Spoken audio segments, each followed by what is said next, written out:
Good morning, Chairman Wyden, and thank you for the opportunity to speak here today on these important issues. My name is Rick Cargile. I am President, Midstream for Energy Transfer Partners. But today, this morning, I'm testifying on behalf of the Gas Process Association, of which I am Vice President and a board member. GPA is a nonprofit trade organization with 127 corporate members focused on providing midstream services for the United States energy industry and who produce 92% of all natural gas liquids, or NGLs, in the United States. The companies represented by GPA own and operate over 290,000 miles of pipelines and related facilities with investments of $76 billion and employ over 42,000 people. I'm speaking to you today regarding the impact of shale technology revolution to the midstream energy sector. The development of shale and gas reserves will require hundreds of billions of dollars of new midstream infrastructure to ensure oil and gas reserves are produced safely, effectively, and efficiently.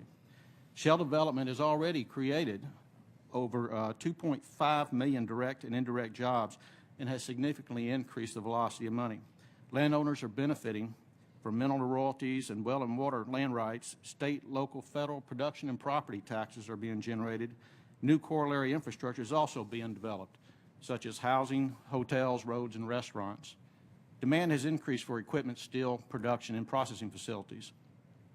Over the last 5 years, significant increases in natural gas shale production have resulted in much lower natural gas prices, which today are fully 75% less than they were in July 2008. Shale development has also contributed to less expensive petrochemicals and lower fuel and power costs that have spurred U.S. manufacturing, exports, and lower overall emissions. The shale technology and infrastructure development has, in fact, been this country's real stimulus package. The primary challenge and obstacle to developing the infrastructure needed to support the shale development is excessive and unnecessary, time-consuming regulatory permitting processes. Progress is also being hindered by a continuous barrage of new and unnecessary regulations, as well as reinterpretation of existing long-standing laws, including the Clean Air Act. Reasonable and responsible regulation is necessary. However, overregulation and regulation driven by special interests often create unintended consequences, as well as obstacles and challenges that are counterproductive and which negatively affect public safety, the environment, and the economy. The two primary regulatory areas of concern that impact the industry's ability to advance the infrastructure needed to keep pace with the shale development are permitting and enforcement. Long-term permitting processes delay needed infrastructure, which lead to increased safety risks, unnecessary emissions, and lost economic value. This is evidenced by the amount of flaring that is presently taking place in some key producing areas, resulting from infrastructure delays.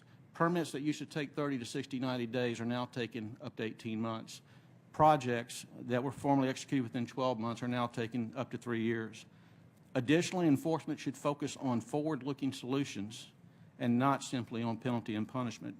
Unfortunately, overly restrictive regulatory permitting and enforcement continues to delay needed infrastructure development, which in turn raises the cost of doing business, exacerbates efforts to curb emissions, increases public safety risk, wastes energy, and decreases economic opportunities. Two specific areas of immediate concern are Endangered Species Act enforcement by the Fish and Wildlife Service and changes in the nationwide permitting program of the Army Corps of Engineers.